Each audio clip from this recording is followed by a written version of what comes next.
नमस्कार, स्वागत है आपका विंध्य भारत में। मैं आपके साथ साक्षी गुप्ता। एमपी की विजयपुर विधानसभा सीट से 2023 में कांग्रेस के टिकट पर 18,000 वोटों से जीतने वाले रामनिवास रावत भाजपा के टिकट पर 7,364 वोटों से चुनाव हार गए हैं। उन्होंने 30 अप्रैल 2024 को बीजेपी ज्वाइन की थी। 3 महीने बाद 8 जुलाई को कैबिनेट मंत्री बने। 10 जुलाई को विधानसभा की सदस्यता से इस्तीफा देकर उपचुनाव लड़ा था। चुनाव से पहले सरकार ने विजयपुर विधानसभा में 400 करोड़ रुपए के विकास कार्य करवाए। सिंधिया को छोड़कर बीजेपी के बड़े नेता और सरकार के मंत्री विजयपुर में डेरा डाले रहे, लेकिन आदिवासी वोटर्स की नाराजगी में ये सब धरा का धरा रह गया। वहीं बुधनी में भी शिवराज के जाते ही बीजेपी का जादू कम होता दिखा। 1 लाख वोटों से जीतने वाले शिवराज के मिस्टर भरोसेमंद रमाकांत भार्गव की जीत का अंतर 10% से भी कम आकर टिक गया। इन दोनों सीटों के नतीजों से बीजेपी और कांग्रेस की सियासत पर क्या असर पड़ेगा? विजयपुर उपचुनाव की कमान विधानसभा अध्यक्ष नरेंद्र सिंह तोमर ने संभाली थी। ग्वालियर चंबल की राजनीति का चेहरा कहे जाने वाले केंद्रीय मंत्री ज्योतिरादित्य सिंधिया इस उपचुनाव में एक बार भी प्रचार के लिए नहीं पहुंचे, जबकि स्टार प्रचारकों की लिस्ट में 6वें नंबर पर उनका नाम शामिल था। बीजेपी के सूत्रों का कहना है कि रावत जब बीजेपी में शामिल हो रहे तब सिंधिया से इस बारे में कोई सलाह मशविरा नहीं किया था, क्योंकि लोकसभा चुनाव के दौरान नरेंद्र सिंह तोमर ने रावत की बीजेपी में एंट्री कराई थी। रामनिवास रावत के बीजेपी ज्वाइन करने के बाद विजयपुर में उनके खिलाफ चुनाव लड़ने वाले बाबूलाल मेवाड़ और सीताराम दोनों नेताओं की नाराजगी सामने आई थी। पार्टी ने सीताराम को सहरिया विकास प्राधिकरण का उपाध्यक्ष बनाकर साधा, तो मेवाड़ को राजनीतिक पद देने का भरोसा दिया।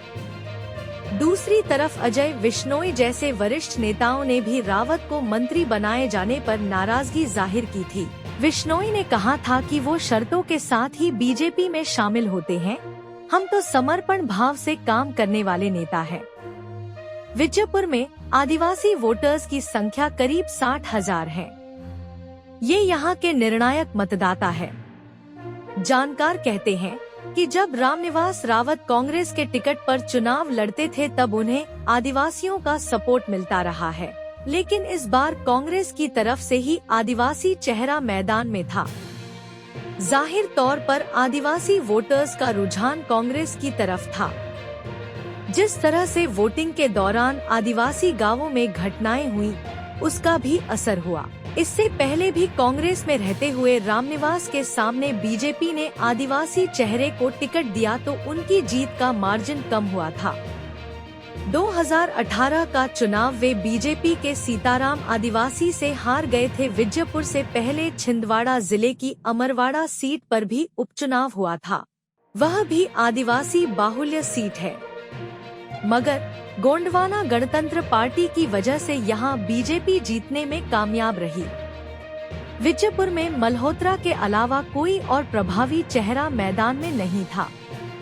कांग्रेस ने भी इस बात का पुरजोर तरीके से प्रचार किया कि शिवराज के केंद्रीय मंत्री बनने से बुधनी सीट खाली हुई, जबकि रावत ने अपने व्यक्तिगत फायदे और मंत्री पद हासिल करने के लिए विधानसभा की सदस्यता से इस्तीफा दिया, जिसकी कोई जरूरत नहीं थी। विजयपुर उपचुनाव के नतीजे से साफ हो गया कि ये कांग्रेस की परंपरागत सीट है, न कि रामनिवास रावत की। कांग्रेस के नेता पहले ही दिन से यहां एकजुट नजर आए। पार्टी के 12 विधायक यहां सक्रिय रहे।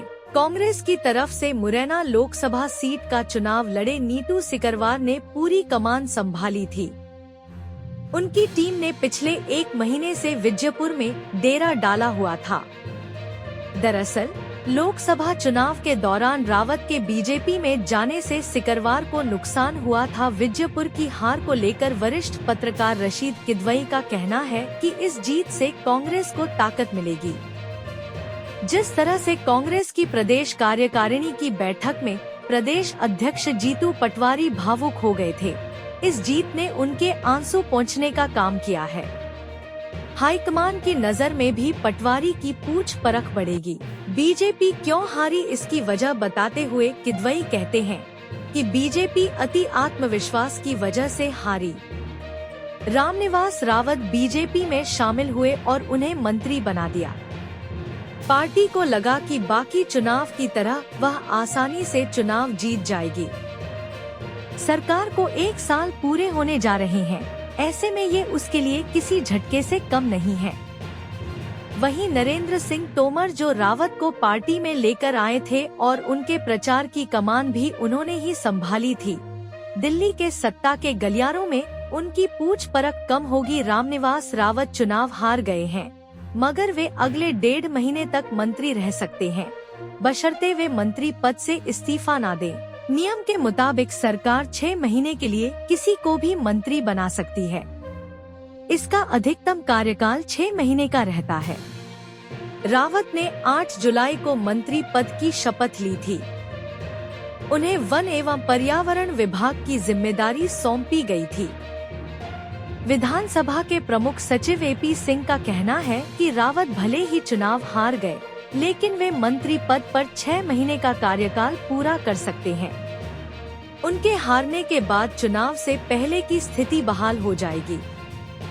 नियम के अनुसार रावत 7 जनवरी 2025 तक मंत्री बने रह सकते हैं।